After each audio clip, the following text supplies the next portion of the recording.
아이는 아픔에 빠져 익사한다. 아이는 아픔을 표현하지 못한다. 우리는 아부 연구에서 심장을 앓는 아이의 상태는 지내는 수술함을 특수함을 대비시켜 봤다. 이 놀라우면서도 흔히 하는 경험은 연구자로 하여금 이 연령대의 심장병 아동은 자신의 심장병을 전혀 의식하지 못한다는 확신을 갖게 한다. 이 놀랍고도 기이한 사실을 나는 최근 어느 대형 아동병원의 연구차 머무르면서 다시 확인했다. 고스란히 관찰할 수 있었는데 10에서 12세까지 심장병을 앓는 아동은 자신의 심장을 전혀 의식하지 않았다. 12세까지. 심장과 관련한 증상을 호소한 3명의 아이들은 13살이었다. 20명의 아이들은 6세에서 12세 사이였다. 마지막으로 시도한 일련의 연구가 관찰한 병력은 앞서 공개했던 우리의 관찰, 그 10에서 12세까지의 아동에게서는 심장이 현상으로 아직 출현하지 않는다는 관찰과 일치했다. 심장이 출현하지 않는 것은 심장이 건강한 아이도 마찬가지다. 심장의 출현은 인생의 특정 성숙 단계, 즉 사춘기의 시작과 맞물린다. 12세 이하 연령대 아동의 심장 없음이 정확한 표현이라고 할지라도 이 놀라운 사실을 다룬 우리의 묘사는 보충이 필요해 보인다. 지금 나는 심장 없이 심장병을 앓는 아동의 적지 않은 수가 일반적인 상태에서는 어려움을 겪는다는 점을 알고 있기 때문이다. 앞으로 보게 될 것이듯 이 어려움은 쉽사리 간과될 수 있다. 아이가 불평을 하지 않기 때문이다. 겉으로 드러나는 것은 저체중과 같은 발육부전의 상태다. 심장병을 앓는 아동은 건강한 친구와 마찬가지로 활달하게 뛰어논다. 그러나 아이는 오는 도중에 갑자기 멈추고 별다른 이유를 대지 못하고 집으로 돌아가 10분, 20분, 30분 정도 누워 있어야 기운을 차리고 놀이에 참여한다. 어쩔 수 없이 취하는 이 휴식은 아이의 상태를 더할 수 없이 분명하게 보여준다. 몸이 이상함에도 이를 자각하지 못하는 것은 아이가 자신의 증상에 거리를 두고 바라볼 수 없기 때문이다.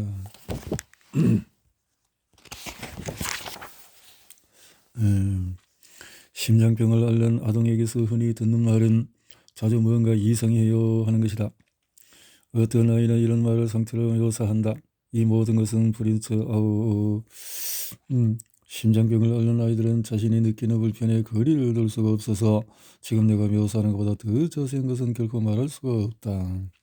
생각을 전혀 거치지 않고 나온 이 말은 더할 수 없이 정확한 표현이다.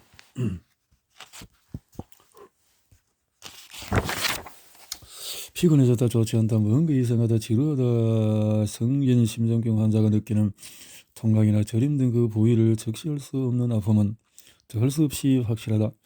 심장병 아동의 애매한 표현에서 불편한 상태는 그 본래적이고 선험적인 특징을 말하자면 순수하게 드러낸다. 이 심장병 아동은 심장 없을 뿐만 아니라 말 없음으로 아픔을 감당할 뿐이다. 아이들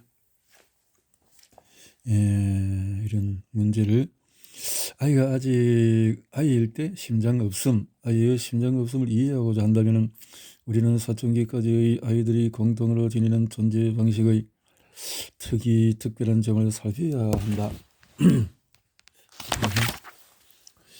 일단 아이는 자신의 내면과 외부를 거의 구분하지 않는다.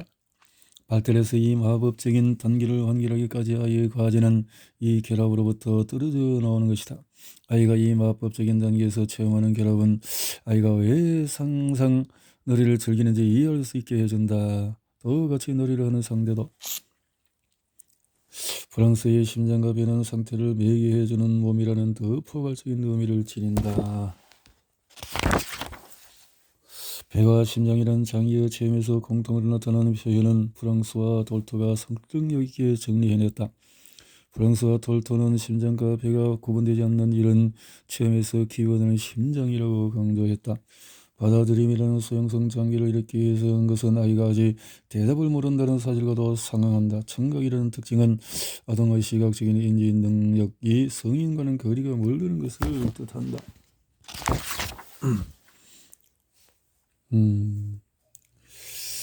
역사와 이야기 언어에서 밀접한 관련성은 이런 맥락에서 분명해진다. 너무 이른 나이에 심장병을 앓는 아이의 비극이라. 9살일 때에 열악하다라는 거죠.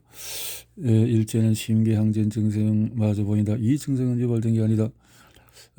그러니까 외부의 환경으로 생기는 게 아니다. 계단을 오르내릴 때마다 소년은 업혀야 한다. 모든 움직임은 극도로 조심해야 간신히 할 수가 있다. 발표, 지루한, 이렇게 발표 시면 한국의 해제, 삶을 키워주는 책, 지루함에 대한 독창적인 해석, 이것에서 저자는 승객들이다. 인간의 자살이 지루함 때문이라니 지루함을 이렇게 원죄와 열지 그리고 문명 이 책을 읽는 독자가 호기하고 무신론 자라면 불리게 그래서 나와 마찬가지로 불쾌함을 느낄 수 있다. 원죄와 열리 분명 일단 무신론자는 신을 믿지 않는 것이 아니라 신에게 관심이 없다는 것을 먼저 말하고 싶다. 내게 신이 있다는 믿음은 이렇게 선과 원죄 이렇게 해석을 했네요. 상승리가 거짓말, 자기 기만과 자아 실현의 역설, 고루하고도 보수적인 심리학이 낯을 붉힐 뜨거운 이야기도 있다. 인생에서 동기든 동기부여는 변조, 또 위조의 속임수 과정에서 파생된다고 한다. 학습 심리학이나 교육 심리학에서 그리도 목을 매는 동기부여, 동기유발이라는 것들이 변조와 위조의 부산물이라니. 그의 성찰은 경이로울 정도로 정확하다. 정신분석은 이와 유사한 입장을 견지한다. 자기 기만, 일상의 희망을 잃어버려야 진정한 희망이 생겨난다. 일상의 희망을 불리게 희망론에 대해서 반드시 언급해야겠다. 내 감성으로 그의 희망론은 절창이다. 불리게 들으면 희망의 두 갈래로 세속적인 희망과 근원적인 희망이 있다. 근원적인 희망을 품기 위해서 가장 좋은 방법은 일상의 세속적인 희망을 모두 걷어내는 것이라고 한다.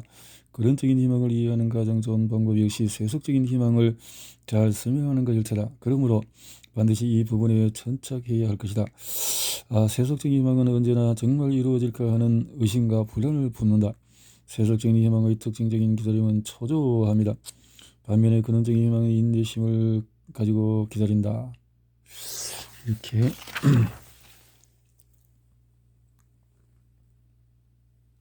오늘의 말로 희망이 아니었는가? 시칠리아 사람들의 유명한 속담이다. 우리는 모두 애정어린 관심이 필요하다. 블리케는 의사다. 그의 철학적인 고찰의 가장 중요한 자료는 몸으로부터 마련된다. 몸에 깃든 모든 것들, 즉 장기는 물론 병과 정신의 일까지 포괄한다. 대부분의 글들이 인간의 몸과 병들의 감심을 기울이며 몸과 정신과 존재가 어떻게 연동하고 합의를 하는지를 설명한다. 불리게의 회원을 칭송하기에 앞서 그의 인간에 대한 애정에 경의를 품는다. 애정이란 뭔가 살피는 것이다. 누군가 더 많이 보고 싶어하고 보살피고 싶어하는 사랑이 있기 때문이 아닌가?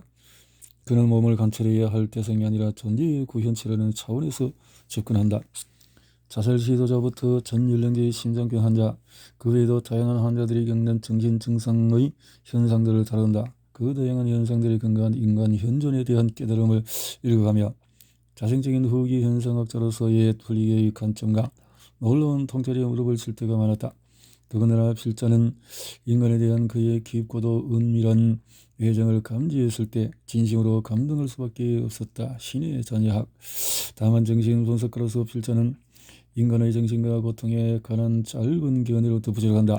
불리게 고찰한 바 고통은 신체를 즉 존재를 경험하게 한다. 그렇다면 인간은 왜 자신의 정신을 고통스럽게 하는가에 대한 답을 또 찾을 수 있다. 정신은 우리가 가장 손쉽게 괴롭힐 수 있는 대상이다. 그리고 작은 고통만으로도 정신의 존재를 확연히 느낄 수 있다. 생각하기에 존재하는 것이 아니라 고통스럽게 존재한다고도 할 수 있다. 인간이 스스로 자신의 정신을 괴롭힌다는 말에 선뜻 동의하지 않을 수도 있다. 평생의 불안장애로 고생하는 사람이 자신을 그렇게 괴롭힌다는 말인가라고 반문할 수도 있다. 정신의 고통이 모두 내 탓이라는 말인가라고 항변할 수도 있다. 복잡하고도 진한 한 분석의 과정을 거쳐야 하겠지만 대체로 인간은 자신의 정신을 감각함으로 존재를 확인하는 것 같다. 몸을 감각하는 경우도 마찬가지다. 예를 들어서 위장이 아플 때 그것이 있다는 것을 확실히 알 수가 있다. 이 책 본문에서 심장병 환자가 내게 심장이 있다는 것을 이제 알아요 라고 말하는 것과 같다. 물건을 부쉈으로써 부모로부터 유일하게 관심을 끌 수 있었던 아이는 계속 무언가 사고를 치는 방식으로 관심을 유도하는 습성을 인간관계에 심어둔다. 마찬가지다. 아픔으로 관심을 끄는 방식을 관계에 구조화할 수도 있다. 세상과의 관계뿐만 아니라 자신과의 내적인 관계에서도 말이다. 내가 아플 때 타인에 앞서 자신이 가장 먼저 스스로에게 관심을 기울인다. 그 하나 이렇게 이승옥 해제 이렇게 덧붙여서 설명을 했군요. 옮균이의 말은 행복과 불행이란 뭘까? 멈춰라. 너 참 아름답구나. 서양 철학의 전통은 인간의 몸을 감옥으로 보았다. 어딘지는 몰라 영원의 숨을 숨쉬는 자유를 만기간에 영원히 세속의 무덤인 몸으로 들어오게 된 것이 인간이라는 관점이다. 그래서일까 플라톤을 비롯한 숱한 서양학자들은 몸의 감각을 착각과 미움을 낳는 악의 근원으로 보고 몸으로부터 영혼이 풀려나는 해방을 절기차게 주장해왔다. 인간이 갈망하는 참된 행복은 몸의 구속을 극복함으로써만 구해줄 수 있다는 해묵은 발상은 바로 영혼과 몸의 관계를 부정적으로 보았던 이런 전통에 불이른다. 그러나 이런 관점이 정녕 옳은 것일까? 답을 찾기 어려운 물음이다. 우리가 알 수 있는 것은 구체적인 감각으로 파악할 수 있는 것일 뿐 이를 넘어서는 모든 것은 오로지 진적으로만 접근할 수 있기 때문이다. 그래서 훅하고 불면 날아가버리는 비슈켄슈타인이 알 수 없는 것은 침묵하자고 제안했던 이유다. 그러나 영혼, 우리의 정신은 정말로 알 수 없는 것일까? 그런데 이 현상학적으로 실존 철학으로 이어지는 흐름은 몸과 정신의 관계를 지배할 정도로 천착해왔다.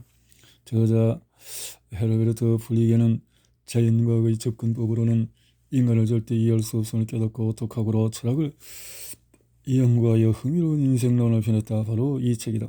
특히 두 번에 걸친 혹독한 세계대전을 몸소 겪게 했던 체험이 인간을 성실하게 성찰할 수 있었던 동기가 되었다는 점은 그를 곳곳에서 어렵지 않게 확인할 수 있다. 전쟁으로 황폐해져 사람들이 삶의 의미를 되찾지 못하고 이 의미 상실로 자살을 택하는 경우를 숱하게 목격해온 의사로서 행복과 불행의 근원적인 의미를 철학으로 공부하자 했던 플리게의 간절함은 우리에게 참으로 많은 생각을 하게 한다. 살아간 몸, 병든 몸으로 그 존재를 실감할 때 우리는 불행의 의미를 깨닫기 시작한다.